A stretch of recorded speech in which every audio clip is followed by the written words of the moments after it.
ہمارا حوصلہ دیکھو کہ اس زمانے میں خوشی لٹاتے ہیں، غم اپنے پاس رکھتے ہیں۔ جو لوگ دوسروں کو اپنی دعاؤں میں شامل کرتے ہیں، خوشیاں سب سے پہلے ان کے دروازے پر دستک دیتی ہے۔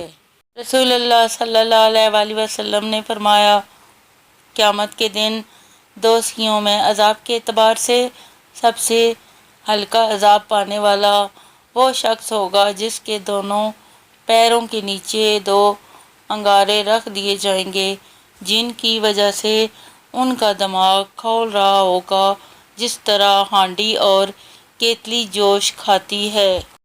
ویسے رشتے توڑنے تو نہیں چاہیے، لیکن جہاں قدر نہ ہو وہاں نبھانے بھی نہیں چاہیے۔ اپنا اچھا وقت انہی کو دو جو برے وقت میں تمہارے ساتھ رہے۔ نیت اور سوچ اچھی ہونی چاہیے، باتیں تو کوئی بھی اچھی کر سکتا ہے۔ جو کھانا کھاتے آوازیں دے دے کر کہہ رہی ہوتی ہے کہ تم بھی آ کر کھانا کھا لو نا، اور اگر آپ انکار کرو تو آپ کا حصہ ڈھانپ کر رکھا ہوتا ہے حفاظت سے۔ یا اللہ، یہ مائیں بڑی پیاری ہوتی ہیں، ان کو ہمیشہ سلامت رکھنا، آمین۔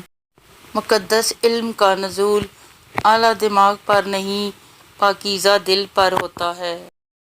تنہائی بہتر ہے مطلبی لوگوں سے۔